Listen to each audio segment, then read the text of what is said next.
এইখন নিৰ্বাচনত মুছলমান সম্প্ৰদায়ৰ আৰু সংখ্যালঘু সম্প্ৰদায়ৰ প্ৰতিজন নাগৰিকে আমাক ভোট দিব বুলি আমি আশা ৰাখিছোঁ। জয়ন্ত বসুমতাৰী আজিৰ দিনত 2 লাখতকৈ বেছি ভোটত জয়যুক্ত হৈ দিল্লীলৈ গৈ আছে বুলি আপুনি ভাবিব পাৰে। কোকৰাঝাৰ 1 নম্বৰ লোকসভা সমষ্টিত আমি বিজেপি দল হিচাপে বিজেপি দলে এইবাৰ আমাৰ যি প্ৰাৰ্থী এনডিএৰ প্ৰাৰ্থী ইউপিপিএল দলৰ শ্ৰী জয়ন্ত বসুমতাৰী দেৱক আমি জিকাবৰ কাৰণে ইতিমধ্যে আমি প্ৰস্তুত হৈছোঁ আৰু ইতিমধ্যে আমাৰ 1 নম্বৰ কোকৰাঝাৰ লোকসভা সমষ্টিৰ ৰাইজে এনডিএৰ যিজন প্ৰাৰ্থী আমাক শ্ৰী জয়ন্ত বসুমতাৰী দেৱক ভোটদান কৰি ট্ৰেক্টৰৰ ছবিত বিপুল পৰিমাণে ভোটদান কৰি তেওঁক জয়যুক্ত কৰি এইবাৰ আমি 1 নম্বৰ কোকৰাঝাৰ লোকসভা সমষ্টি আমাৰ ভাৰতবৰ্ষৰ মাননীয় যশস্বী প্ৰধানমন্ত্ৰী শ্ৰীযুত নৰেন্দ্ৰ মোদী দেৱক আমি উপহাৰ স্বৰূপে দিবলৈ ওলাইছোঁ। আৰু বৰ্তমানৰ শাসনকালক আপোনালোকে যদি চায় তেতিয়াহ'লে এটা বস্তু আপোনালোকে চাব পাৰিব, আমি মোদীজীৰ যি গেৰেণ্টি শান্তি সমৃদ্ধি আৰু ভাতৃত্ববোধ আমি বিটিআৰ অঞ্চলত দিবলৈ সক্ষম হৈছোঁ। ইতিমধ্যে আমি বিটিআৰ অঞ্চলত আমাৰ বিটিআৰৰ চিফ শ্ৰীযুত প্ৰমোদ বড়োদেৱৰ নেতৃত্বত আৰু অসমৰ যশস্বী মুখ্যমন্ত্ৰী ডক্টৰ হিমন্ত বিশ্ব শৰ্মাৰ বলিষ্ঠ নেতৃত্বত আমি বিটিআৰ অঞ্চলত আমি শান্তিটো দিবলৈ সক্ষম হৈছোঁ।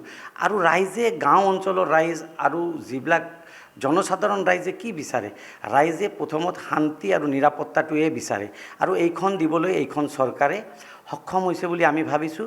আৰু এইখনকে লৈ আমি শান্তি সমৃদ্ধি আৰু উন্নয়নৰ যি যাত্ৰা ডক্টৰ হিমন্ত বিশ্ব শৰ্মা দেৱ আৰু আমাৰ ভাৰতবৰ্ষৰ প্ৰধানমন্ত্ৰী শ্ৰীযুত নৰেন্দ্ৰ মোদী দেৱৰ যি আমাৰ যাত্ৰা, সেই যাত্ৰা আৰু বিটিআৰত আমি প্ৰমোদ বড়োৰ লগত আমি এক ভাতৃত্ববোধৰে আমাৰ যি চৰকাৰখন চলি আছে তাক আমি আগুৱাই লৈ যাবৰ কাৰণে আমি একদম 100% আমি চিয়'ৰ হৈছোঁ। এইবাৰ 1 নম্বৰ কোকৰাঝাৰ লোকসভা সিট যিটো আছে তাতে আমি এনডিএৰ প্ৰাৰ্থী আমাৰ শ্ৰী জয়ন্ত বসুমতাৰী দেৱক আমি বিপুল পৰিমাণে ভোটত আমি জয়যুক্ত কৰাব পাৰিম বুলি আমি 100% আমি আশাবাদী।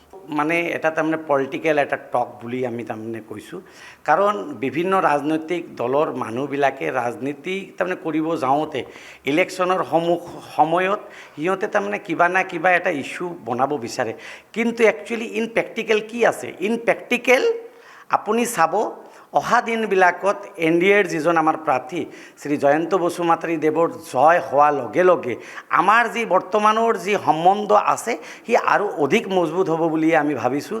যাৰ আপোনালোকে প্ৰমাণ আজি যদি আপোনালোকে চায়, কোকৰাঝাৰ লোকসভা সমষ্টি হিচাপে ইতিমধ্যে আমাৰ ফকীৰাগ্ৰাম আৰু বাওখুংৰি সমষ্টি ভিত্তিক আমাৰ ফকীৰাগ্ৰামত বাওখুংৰি আৰু পৰ্বতঝৰা সমষ্টি ভিত্তিক যি আমাৰ এক মানে নিৰ্বাচনী আমাৰ যি সভা আছিল, সেই সভাখন আমাৰ ফকীৰাগ্ৰামত কিমান জনসমুদ্ৰত তাৰমানে পৰিণত হৈছে।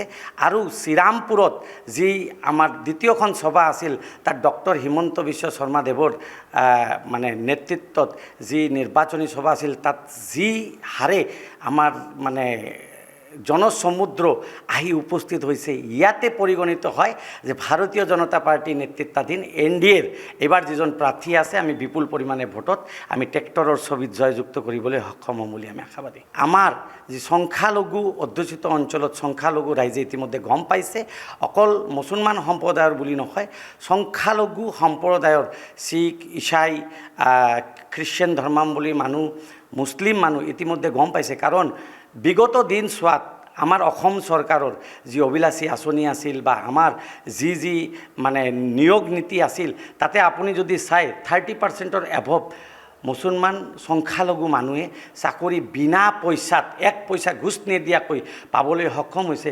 গতিকে এতিয়া যি মানে সংখ্যালঘু মানুহ আছে সিহঁতৰো বিশ্বাস এইখন ভাৰতীয় জনতা পাৰ্টীৰ নেতৃত্বাধীন চৰকাৰৰ ওপৰত আহি পৰিছে। আৰু অনাগত দিনত আৰু এইখন নিৰ্বাচনত মুছলমান সম্প্ৰদায়ৰ আৰু সংখ্যালঘু সম্প্ৰদায়ৰ প্ৰতিজন নাগৰিকে আমাক ভোট দিব বুলি আমি আশা ৰাখিছোঁ। জয়ন্ত বসুমতাৰী আজিৰ দিনত 2 লাখতকৈ বেছি ভোটত জয়যুক্ত হৈ দিল্লীলৈ গৈ আছে বুলি আপুনি ভাবিব পাৰে। চাওক, চন্দন ব্ৰহ্ম BPFৰ দ্বিতীয় যদি লিডাৰ আছিল তেওঁ চন্দন ব্ৰহ্মই আছিল। আৰু আজিৰ দিনত চন্দন ব্ৰহ্মই UPPLত যোগদান কৰাৰ লগে লগে আমাৰ এনডিএৰ যি দল আমাৰ যি গঠবন্ধন সি 100% শক্তিশালী হ'ব বুলি আমি আশাবাদী।